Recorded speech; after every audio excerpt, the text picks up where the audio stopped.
Hey there, everyone. Welcome back to the channel.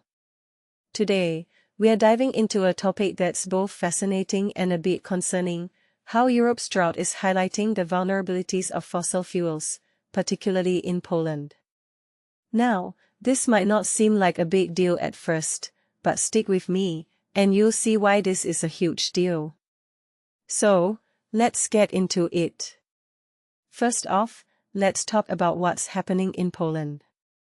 You see, due to the extreme drought in Europe, the water levels in the Vistula River have dropped to critically low levels. This has directly impacted the Kozienice and Polaniec coal-fired power plants, forcing them to reduce generation. Now, this might sound like a minor setback, but it's actually pretty significant. These plants together account for 1.3 gigawatts of Poland's power system, which is enough to power over 1 million average households. That's a pretty substantial chunk of their energy capacity. But here's the thing, this isn't just about the immediate impact. It's about the long-term implications. As the Vistula River continues to dry up, the energy system built around these large thermal power plants becomes increasingly fragile. And you know what? This isn't an isolated incident. There are many plants with similar cooling systems across Poland, and the situation will only get worse if the government continues to expand fossil gas. So, what's the solution? Well, it's simple: transition to technologies like solar and wind power. These renewable sources require the least amount of water to generate electricity, making them a much more sustainable option. Now, let's talk about Poland's current situation. Despite witnessing some of the most rapid growth in solar power in Europe, adding more than 20 gigawatts of solar capacity between 2020 and 2025, their combined share of wind and solar remains 5% lower than the EU average. And get this, Poland relies on coal for more than half of its electricity, while wind and solar only make up 25% of the mix.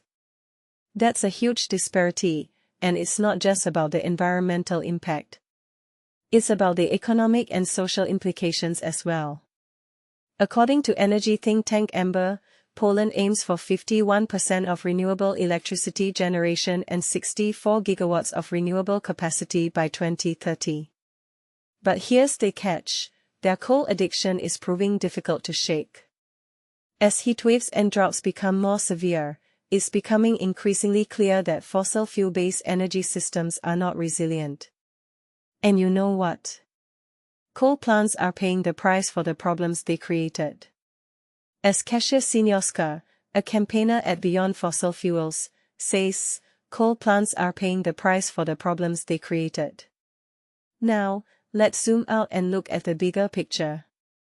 Europe's hot and dry summer, which climate scientists say would be virtually impossible without the burning of fossil fuels, has also impacted the renewable energy sector. According to energy intelligence firm Montel, inflows to reservoirs and run-of-river hydropower plants in Austria and Switzerland were nearly 50% below average in July. And it's not just about hydropower. Total hydro production for Austria in July was only 51% of normal levels, and Switzerland saw 48% of normal production. Germany and France also suffered, with hydro production at 63 and 68% of normal levels, respectively. But here's the interesting part: while significant drops in hydro output can push countries back onto polluting sources like coal, solar and wind can often compensate for the drop in electricity generation. For example, Amber says weather conditions caused a 12% drop in annual hydropower production last year, contributing to gas generation in the EU rising by 8%. But here's the twist: the same weather conditions boosted solar generation, and in 2025, solar generated more EU power than ever before, growing by more than 20%. So, what does this tell us? It tells us that diversifying the renewable energy mix is crucial in an era of climate-fueled extreme weather. In conclusion, Europe's drought is exposing the weaknesses of fossil fuels, and it's high time we take notice. Poland's situation is a stark reminder that we need to accelerate our transition to clean energy sources. It's not just about the environment, it's about our future. So, what do you think? What are your thoughts on this? Let me know in the comments below, and don't forget to like and subscribe for more content like this.